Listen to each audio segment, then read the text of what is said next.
को सीधे लिए चल रहे हैं। आम आदमी की प्रेस कॉन्फ्रेंस हो रही है, सीधे आपको दिखाते हैं। भगवंत मान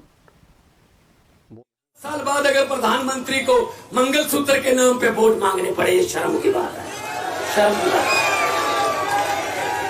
कोई काम गिना दो, कोई काम किया, कोई नौकरी दी, कोई अस्पताल बनाया, कोई स्कूल बनाया, नहीं, ये काम ही नहीं। हिंदी में 1.5 लाख लफ्ज हैं, अक्षर हिंदी के। भाषाएं इधर उधर से अडॉप्ट भी करती हैं, तो कर करा के 6.5 लाख है हिंदी के पास। हिंदी भाषा में 6.5 लाख के आसपास अक्षर हैं, लेकिन शब्द बोलते हैं। हाँ, शब्द बोलते हैं। तो 6.5 लाख है हिंदी के पास शब्द, लेकिन प्रधानमंत्री के पास 10-12 हैं बस। वो वही बोलता है, वो भी इलेक्शन के समय। क्या?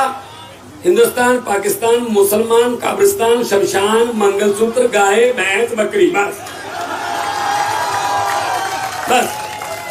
खत्म। ना कोई शिक्षा, ना बेरोजगारी, ना महंगाई, ना गरीबी, ना इंफ्रास्ट्रक्चर, ना विकास। ये लफ्ज उनकी डिक्शनरी में नहीं है। तो इस बार डिक्शनरी बदल दो। जिनकी डिक्शनरी में शिक्षा है, जिनकी डिक्शनरी में इलाज है, जिनकी डिक्शनरी में बिजली फ्री है, जिनकी डिक्शनरी में इंफ्रास्ट्रक्चर है, जिनकी डिक्शनरी में विकास है, उनके साथ उनका साथ दो।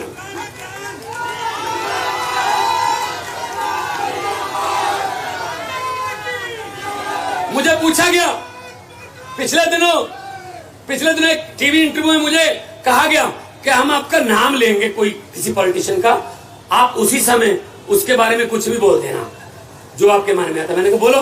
कहते सुखबीर बादल। मैंने कहा पहाड़ों वाले स्कूलों में पढ़े हैं, पंजाबी लिखनी पढ़नी आती नहीं, लेकिन पंजाब के वारिस बनना चाहते हैं। कहते कैप्टन अमरिंदर सिंह। मैं कह राजा लोग हैं, महलों में रहने वाले। जब मुगलों का राज था मुगलों के साथ थे, जब अंग्रेजों का राज था अंग्रेजों के साथ थे, जब कांग्रेस का राज था कांग्रेस के साथ थे, जब अकालियों का राज था अकालियों के साथ थे। आजकल बीजेपी का राज है, बीजेपी के साथ है। तो कहने लगे नरेंद्र मोदी। मैंने कहा किसी भी बात को किसी भी बात से कहीं भी जोड़ के कहीं भी सुना सकते हैं और साथ में गारंटी देते हैं। कहते कैसे? मैंने कहा चंद्रयान को जो लॉन्चिंग पे गए, वहां बोला उन्होंने कि मेरा इसरो से पुराना नाता है। मैं बहुत हैरान हुआ। मैंने कहा 8वीं का सर्टिफिकेट तो मिल नहीं रहा, ये इसरो कहां से आ गई यहाँ? इसरो से क्या नाता जोड़ेंगे भी अब? मैं सुनने लगा ध्यान से। कहते जब मैं स्कूल जाता था, 3री-4थी क्लास में पढ़ता था, पढ़ने में ठीक ठाक ही था, इसलिए हर टीचर मुझे आके कहता था अब तू इसरो में बैठ, अब इसरो में, अब इसरो में, अब इसरो में। इसलिए इसरो से मेरा पुराना नाता है। फिर उन्होंने कहा अरविंद केजरीवाल, इसके बारे में क्या बोलोगे? मैंने कहा इस कदर वाकिफ हो गई है मेरी कलम मेरे किरदार से, इस कदर वाकिफ हो गई है मेरी कलम मेरे किरदार से कि इश्क भी लिखना चाहता हूं तो इनकलाब लिखा जाता है। तो उन्होंने कहा भगवंत मान। मैंने कहा जे मैं देखा अमला बल्ले तो कुछ नहीं मेरे पल्ले, जे मैं देखा लोकां दी रहमत बल्ले तो बल्ले बल्ले। दोनों हाथ ऊपर करके दो नारे केजरीवाल साहब के आगमन के शुभ आगमन पर लगा दीजिए। इनकलाब।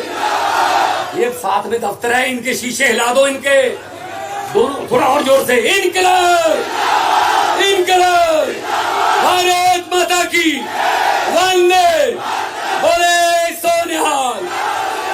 बहुत बहुत धन्यवाद, बहुत बहुत शुक्रिया, आपने इतना प्यार सत्कार से सुना। बहुत बहुत धन्यवाद मान साहब। अब बिना विलंब के मैं उस शख्स को बुलाना चाहूंगा जिसने जब भी राजनीति में एंट्री करी है तो बड़ा भूचाल आया इस देश की राजनीति में। पहली बार जब एंट्री किया तो दिल्ली में और पंजाब में ईमानदार राजनीति का जन्म हुआ। आज जब वो खड़े होने वाले, एक बार फिर एंट्री करने वाले, तो दिल्ली पंजाब से बढ़कर पूरे देश में एक ईमानदार राजनीति का जन्म होने वाला है। बिना विलंब किए मैं आग्रह करूंगा श्री अरविंद केजरीवाल।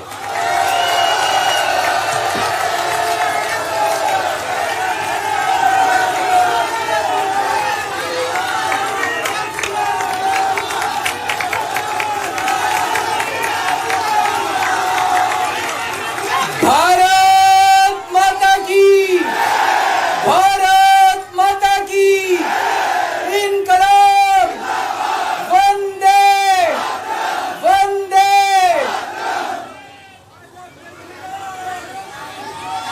आप सब लोगों का तहे दिल से बहुत बहुत शुक्रिया। इतनी तपती धूप के अंदर इतनी देर से इतनी बड़ी संख्या में आप लोग मेरा इंतजार कर रहे हैं। मैं आपका तहे दिल से बहुत बहुत शुक्रिया अदा करना चाहता हूं। जितने लोग इस वक्त टीवी में देख रहे हैं उन सब दर्शकों का भी मैं तहे दिल से शुक्रिया अदा करना चाहता हूं। सबको मेरा नमस्कार, सबको मेरा प्रणाम। दोस्तों, सीधा जेल से मैं आप लोगों के बीच में आ रहा हूं। आपके बीच में आके बहुत अच्छा लग रहा है। 50 दिन के बाद अभी अभी मैं, मेरी पत्नी भगवंत मान साहब, हम लोग कनॉट प्लेस में हनुमान मंदिर में गए थे। हनुमान जी का आशीर्वाद लिया, उनके दर्शन किए। फिर शिव जी के मंदिर गए, शनि जी महाराज के पास गए, उनका सबका आशीर्वाद लिया। बजरंगबली की खूब कृपा है हमारे ऊपर, हमारी पार्टी के ऊपर, देशवासियों के ऊपर। उन्हीं की कृपा से आज अचानक मैं आप लोगों के बीच में हूं। नहीं तो किसी को उम्मीद नहीं थी कि चुनाव के बीच में मैं जेल से बाहर आ जाऊंगा, लेकिन ऊपर बजरंगबली की कृपा है, हनुमान जी की कृपा है हम लोगों के ऊपर, और चमत्कार हुआ और आज मैं आप लोगों के बीच में हूं। दोस्तों, हमारी आम आदमी पार्टी एक छोटी सी पार्टी है, 2 राज्यों के अंदर है, अभी 10 साल पुरानी पार्टी है। हमारी पार्टी को कुचलने में, खत्म करने में प्रधानमंत्री जी ने कोई कसर नहीं छोड़ी। एक साथ हमारी पार्टी के 4 टॉप के नेता जेल भेज दिए एक साथ। अरविंद केजरीवाल, मनीष सिसोदिया, संजय सिंह, सतिंदर जैन। बड़ी बड़ी पार्टियों के अगर 4 टॉप के नेता जेल चले जाएं, पार्टी खत्म हो जाती है।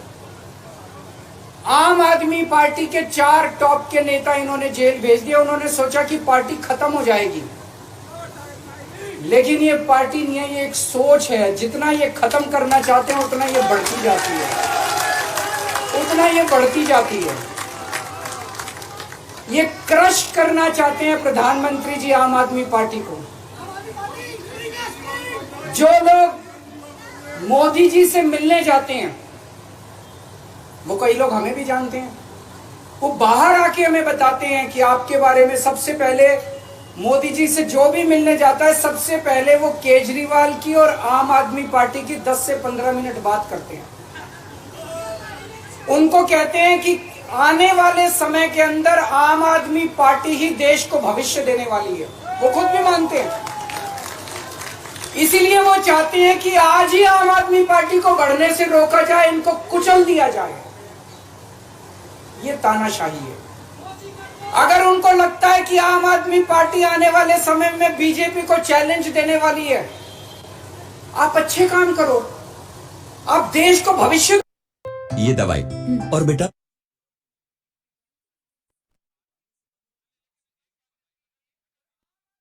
को कुचल दो। ये जनतंत्र नहीं है, ये इस देश की जनता पसंद नहीं करती। इन्होंने आम आदमी पार्टी को कुचलने में कोई कसर नहीं छोड़ी। छोटे से लोग हैं हम लोग, छोटी सी पार्टी है। 75 साल के अंदर इस कदर किसी पार्टी को और उसके नेताओं को प्रताड़ित नहीं किया गया जिस तरह से प्रधानमंत्री मोदी जी ने आम आदमी पार्टी को प्रताड़ित करने की कोशिश की है। मेरे को इन्होंने जेल भेज दिया। प्रधानमंत्री जी कह रहे हैं मैं भ्रष्टाचार से लड़ रहा हूं। देश के सबसे बड़े चोर, उचक्के और डकैतों को इन्होंने अपनी पार्टी में शामिल कर लिया।